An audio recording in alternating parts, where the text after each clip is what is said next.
අද වෙනකොට ලෝකයේ දරුණුම සතුරන් කවුද කියලා ඇහුවොත් අද ඕනම කෙනෙක් දෙන එක උත්තරයක් තමා ඇමරිකාව හා ඉරානය කියන්නේ. බොහෝ කාලෙකින් නම් බටහිර මාධ්‍ය ලෝකයට ඒත්තු ගන්නවන තියෙන්නේ ඉරානයේ ත්‍රස්තවාදීන්ට අරමුදල් සපයනවා, ඔවුන් න්‍යෂ්ටික බෝම්බයක් හදනවා, ඒ වගේම ලෝකයේම තුන්වෙනි ලෝක යුද්ධයකට ඇද තල්ලු කරනවා කියලයි. ඇමරිකාවෙන් නිතරම කියන දෙයක් තමයි ඉරානය කියන්නේ ත්‍රස්තවාදී ජාතියක් කියලා. මේ දේවල් වල ඇත්ත නැත්ත මොකක් වුණත් අද ත්‍රස්තවාදීන් විදියට හංවඩු ගහන ඉරානය කියන්නේ 1970 ගණන් වෙනකන්ම පර්සියානු ගල්ෆ් කලාපයේ ඇමරිකාවට හිටපු ප්‍රබලම මිත්‍රයා. එදා ඉරානයේ පාලකයා වූ ෂා රජතුමා ඇමරිකානු ජනාධිපතිවරුන්ගේ සමීපතම මිතුරෙක්. එදා ටෙහෙරාන් නුවර වීදිවල ඇමරිකානු සංස්කෘතිය කෙතරම් රජ කරාද කියනවා නම් ඉරානය හැඳින්වුවේ මැද පෙරදිග පැරිසිය කියලා. අද ඉරානයට ත්‍රස්තවාදී රටක් කියන ඇමරිකාවම තමයි ඉරානයට නවීනතම යුද ගුවන් යානා දුන්නේ. ඒ වගේම න්‍යෂ්ටික තාක්ෂණය පවා මුලින්ම ඉරානයට ලබා දුන්නේ ඇමරිකාවම තමයි.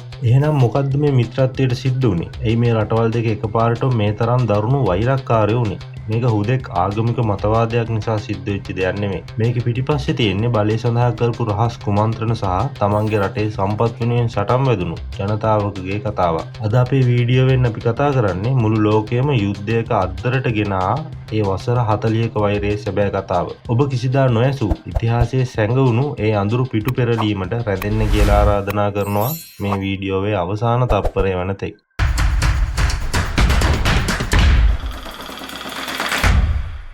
ස්වර්ණමය මිත්‍රත්වය හා රහස් කුමන්ත්‍රණය.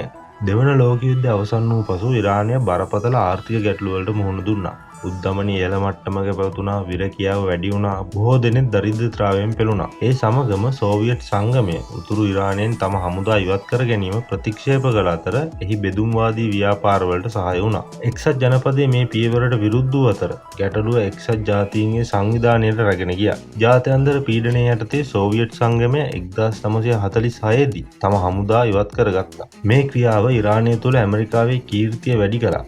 බොහෝ ඉරාන ජාතිකයින් එක්සත් ජනපදයේ බ්‍රිතාන්‍යයෙන් නොව ඉරානයේ ස්වාධීනත්වයට ගරු කරන රටක් ලෙස දැකීමට පටන් ගත්තා. මෙන්න මේ හේතුවත් එක්ක තමා ඇමරිකාව සහ ඉරානය අතර මිත්‍රත්වය පටන් ගන්න. හැබැයි ඇමරිකාව ඇත්තටම ඉරානයේ ස්වාධීනත්වයට ගරු කළාද? නෑ. දෙවන ලෝක යුද්ධය ඉවරුණු ගමන්ම ලෝකයේ හිටපු දැවැන්තම සුපිරි බලවතුන් තේරුම් ගන්නවා ඛනිජ තෙල් සහ න්‍යෂ්ටික අවි තමා ලෝකයේ බලය තීරණය කරන්න කියලා. මේ නිසා චීනය, රුසියාව, ප්‍රංශය, බ්‍රිතාන්‍ය හා ඇමරිකාව වගේ ප්‍රබල රටවල් තමන්ගේම න්‍යෂ්ටික අවි හදලා ඒවා අත්හදා බලන්න පටන් ගත්තා. මේ තරඟයේදී රුසියාවට තමන්ගේම තෙල් වගේම න්‍යෂ්ටික අවිත් තිබුණා.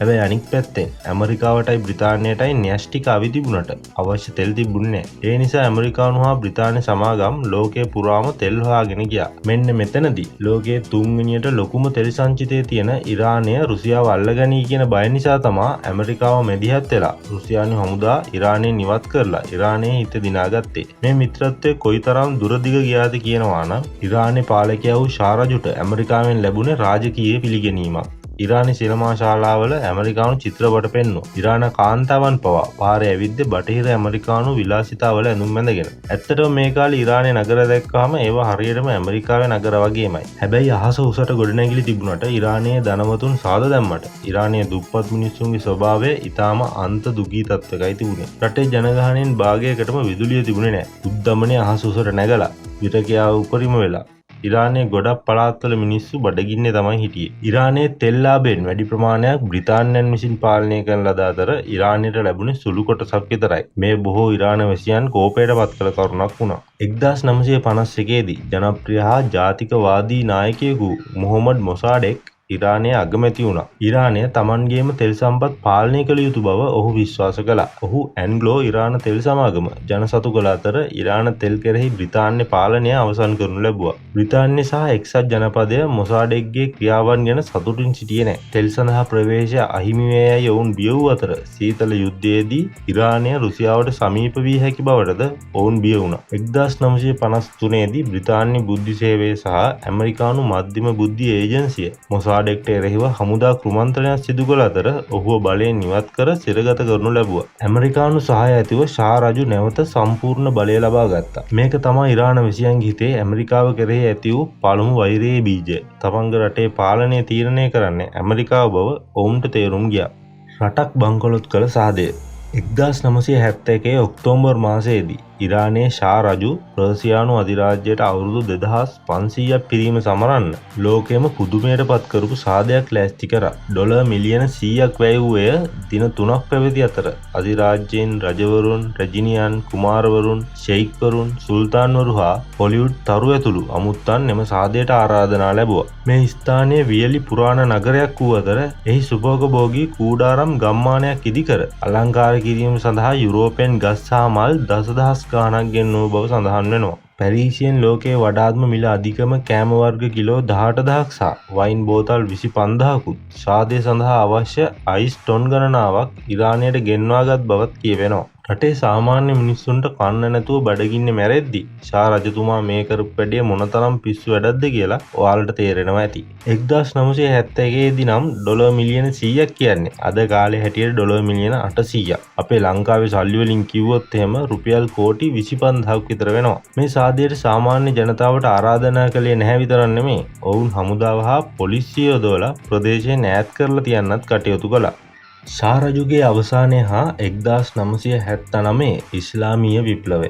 ෂා රජුගේ මේ ක්‍රියාකලාපයේ ඉරාන ජනතාවගේ දැඩි විවේචනයට ලක් වුණු අතර ඉස්ලාමීය ආගමික නායකයෙකු වන අයතුල්ලා කොමේනි මේ කැරැල්ලට නායකත්වය දුන්නා. ඉරානය ඇමරිකාවට විකුණා ඉස්ලාමීය ධර්මය නොසලකා හැරීම සම්බන්ධයෙන් ඔහු ෂා රජතුමාට චෝදනා කළා. 1964 දී ෂා කොමේනිව රටින් පිටුහල් කළ අතර ඔහු තුර්කියේ, ඉරාකයේ සහ පසුව ප්‍රංශයේ ජීවත් වුණා. පිටුහල් කිරීමෙන් පසු කොමේනි ඉරානයට පටිගත කළ කතා යැවූ අතර මේ පණිවිඩ පුළුල් ලෙස ඉරානය පුරා හුවමාරු වුණ අතර ඉරානය පුරා ඔහුගේ ජනප්‍රියතාවය වැඩි වුණා. 1970 ගණන් වල අගභාගයේ වෙන විට ෂාට එරෙහි විරෝධතා රටපුරා වර්ධනය වුණා. මිනිසුන් නිදහස හා ඉස්ලාමීය රාජ්‍යයක් ඉල්ලා අරගල කරා. ෂා යුද නීතිය ප්‍රකාශ කළ නමුත් විරෝධතා දිගටම පැවතුණා. 1979 ජනවාරි මාසයේදී වෛද්‍ය ප්‍රතිකාර සඳහා නිල වශයෙන් ෂා ඉරානයෙන් පිටත්ව ගියා. 1979 පෙබරවාරි මාසයේදී අයතුල්ලා කොමේනි දැවැන්ත මහජන සහයෝගයක් ලබා ගනිමින් ඉරානයට ආපසු පැමිණි අතර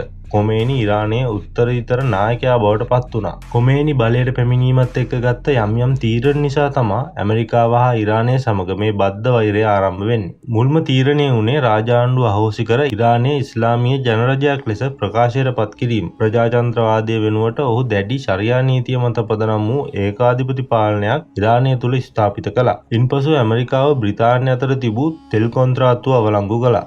ඇමරිකානු සහ බ්‍රිතාන්‍ය තෙල් සමාගම් වලට වහාම රටින් පිටවෙන්න කියලා නියෝග කරපු ඔහු ඉදිරියේදී ඉරානයේ තෙල් වල අයිතිය තියෙන්නේ ඉරානයට විතරක්ම බව ප්‍රකාශ කළා. ඉන්පසු ඉරාන සිසුන් ටෙහෙරානයේ ඇමරිකානු තානාපති කාර්යාලය අත්පත් කරගත් අතර ඔවුන් ඇමරිකානු රාජ්‍ය තාන්ත්‍රිකයන් 50කට වැඩි පිරිසක් ප්‍රාණ අපකරුවන් ලෙස දින 444ක් තබා ගත්තා. කොමේනි මේ සිසුන්ට සහාය දුන්න අතර ඇමරිකාව සාතන් ලෙස හඳුන්වනු ලැබුවා. ප්‍රාණ අපකරුවන්ගේ අර්බුදය ඇමරිකාවට දැඩි ලෙස නින්දාවක් ගෙන දුන්නා. කොමේනි ඇමරිකාවට කොච්චර විරුද්ධ වුණාද කියනවනම් ඇමරිකාව දුන්න න්‍යෂ්ටික ප්‍රතික්‍රියාකාරක ඔක්කොම වහලා දාලා ඇමරිකාවත් එක්ක වැඩ කරපු න්‍යෂ්ටික විද්‍යාඥයින්වත් සේවයෙන් පහ කළා. ඒකෙන්ම තේරෙනවා ඉරානයට ඒ වෙද්දි න්‍යෂ්ටික බෝම්බයක් හදන්න කිසිම ඕනාවක් තිබ්බේ නැහැ කියලා. හැබැයි මේ සිදුවීම් දාමයෙන් පස්සේ ඇමරිකාව තීරණය කළා ඉරානය සම්පූර්ණයෙන්ම විනාශ කරලා දාන්න. ඇමරිකාව ඉරානයට සම්බාධක පැනවූ අතර ඉරානය සමග රාජ්‍ය තාන්ත්‍රික සම්බන්ධතා බිඳ දමනු ලැබුවා. ඇමරිකාවේ කුහකකම.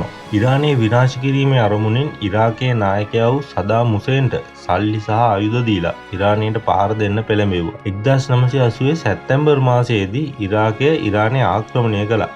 ඉරාක යුද්ධය වසර 8ක් පැවති අතර ලක්ෂ 5කට වඩා මිනිස්සු මරලා දාපු රටවල් දෙකේම ආර්ථිකය සම්පූර්ණයෙන්ම විනාශ කරපු 20 වෙනි සියවසේ තිබුණු දරුණුතම යුද්ධයක් බවට පත් වුණා. දැන් ඔයාලට තේරෙනව නේද ඇමරිකාවේ අවස්ථාවාදී ප්‍රතිපත්ති ගැන. මුලින්ම ඉරාක නායකයාව ඉරානයට ගහන්න පෙළඹෙව්වා. පස්සේ ඉරාකයේ කුවේට් වල තෙල්ලින් අල්ලගන්න කුවේට් වලට පහර දෙන්න හදනකොට ඇමරිකාව රටවල් 30ක් එකතු කරගෙන ගිහින් ඉරාකය විනාශ කරලා 2006 දී ඉරාක නායක සදාම් හුසේන්ව ප්‍රසිද්ධිය එල්ලා මරනු ලැබුවා. ඇමරිකාව ගඩාෆි සදාම් හුසේන් වගේ ඇමරිකාවට විරුද්ධ වන නායකින් විනාශ කරලා දැම්මා. ඇමරිකාව ලෝකයේ රටවල් 100 ගණනක විතර ආණ්ඩු පෙරලලා තියෙනවා. ඉතින් මුලින්ම ඇමරිකාව දැඩි සම්බාධක පනවලා ඉරානයේ ආර්ථිකය විනාශ කළා. පසුව ඔවුන්ගේ හතුරන්ට ආයුධ දීලා යුද්ධයක් ආරම්භ කළා. ඉතින් ඇමරිකාවේ මේ ක්‍රියාකලාපය ගැන ඉරානයේ තියෙන බය සාධාරණ නැද්ද?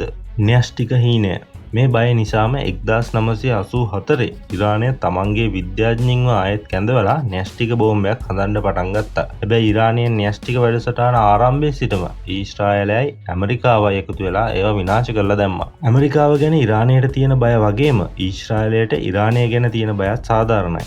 මොකද ඉරාන නායකයින් කීප වතාවක්ම ප්‍රසිද්ධියේම ඊශ්‍රායලය මැද පෙරදිග සිටීමෙන් නතුගාලම දාන බවට තර්ජනය කරලා තියෙන නිසා. ඉතින් 1989 දී කොමේනිගේ මරණයෙන් පසු අයතුල්ලා අල් කමේනි ඉරානයේ උත්තරීතර නායකයා බවට පත් වුණා. මීට මාස කිහිපයකට පෙර මිය යන තුරුම ඔහු ඉරාන උත්තරීතර නායකයා ලෙස කටයුතු කළා. ඇමරිකාවෙන් ඊශ්‍රායලෙන් හා යුරෝපා රටවලින් දිගින් දිගටම තර්ජන එල්ලුණා. ඔවුන් න්‍යෂ්ටික වැඩසටහන දිගටම පවත්වාගෙන ගියා. නමුත් දීර්ඝ සාකච්ඡාවලින් පසුව ඉරානය ඇමරිකාවට යෝජනා කළා දාලා තියෙන සම්බාධක ඔක්කොම අයින් කරනවා නම් න්‍යෂ්ටික වැඩසටහන නවත්තන්නම් කියලා. මේකේ ප්‍රතිඵලයක් විදියට 2015 දී බැරක් ඔබාමා ඉරානයට දාලා තිබුණු සම්බාධක ඉවත් කළා. ඉරානය තමන්ගේ න්‍යෂ්ටික යුරේනියම් බලගැන්වීම නවත්තුවා. සියල්ල සාමකාමීව විසඳමින් තිබුණු මොහොතක 2018 දී ඩොනල්ඩ් ට්‍රම්ප් බලයට ආපු ගමන්ම මේ ගිවිසුම සම්පූර්ණයෙන්ම අවලංගු කරලා නැවතත් ඉරානයට දැඩි සම්බාධක දැම්මා. ට්‍රම්ප් කිව්වේ මගේ ජීවිතයට දැකපු මෝඩම ගිවිසුම මේක කියලා. ඉතින් ඊට පස්සේ ඉරානය තීරණය කරනවා ලෝකයේ මොන විදිහට ප්‍රතිචාර දැක්වුවත් න්‍යෂ්ටික යුරේනියම් බලගැන්වීම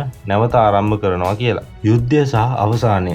ඉතිහාසයේ සිටම ඇමරිකාවෙන් ඉරානයට එල්ල වුණු තර්ජන හා න්‍යෂ්ටික වැඩසටහන නිසා දමා තියෙන දැඩි සම්බාධක අද මේ තියෙන දැවැන්ත යුදමය තත්ත්වය ආරම්භ වීමට හේතුවයි. ඒ වගේම 2020 වසරේදී ඇමරිකාව ඉරානයේ සිටි බලවත්ම හමුදා නායකයා වුණු කසේම් සුලෙයිමානිව ඩ්‍රෝන ප්‍රහාරයකින් ඝාතනය කළා. මේක හරියට යුද්ධයට නිල නොවන ලෙස අතවැනීමක් වගේ වුණා. මේ වගේ කරුණු නිසා ඉරානය හා ඇමරිකාව අතර තිබූ වෛරය ලෝක යුද්ධයක් මට්ටමටම ගිහින් අවසానයි. ඇමරිකාව ඔවුන්ව කොල්ල කෑවා, පාවා දුන්නා, ප්‍රහාර එල්ල කරා. ඔවුන් සාමයේ හස්තය දිගු කරපු වෙලාවේ ඇමරිකාව ඔවුන්ව රවට්ටලා ආයමත් න්‍යෂ්ටික අවියක් හදන තැනටම ඔවුන්ව පත් කළා. බටහිර ලෝකය දකින්නේ නපුරු රටක් න්‍යෂ්ටික අවිය හදනවා කියලා වුණාට ඉරානය දකින්නේ දශක ගණනාවක පාවා දීම් වලින් තමන්ගේ රට බේරගන්න ඔවුන් නොබිදින පලියක් හදනවා කියලායි. දැන් තියෙන භයානකම ප්‍රශ්නේ තමයි මේ වෛරය රාජ්‍ය තාන්ත්‍රික සාකච්ඡාවකින් ඉවර වෙයිද? එහෙම නැත්නම් විනාශීය තුන්වෙනි ලෝක යුද්ධයකින් ඉවර වෙයිද කියන එක. මොකද ඉරානය දැන් කිසිම සාම සාකච්ඡාවකට සූදානම් නැති බව තමා කියන්නේ. මේ කතාවේ හරි කවුද වැරදි කවුද කියලා ඔයාලම පල්ලෙහායින් කමෙන්ට් කරන්න යන්න. වීඩියෝ එකට කැමති නම් ලයික් එකක් දාලා channel එක subscribe කරන්නත් අමතක කරන්න එපා. තවත් මේ වගේ වීඩියෝකින් නැවතත් හමු වෙනකම් ඔයාලට ජය වේවා.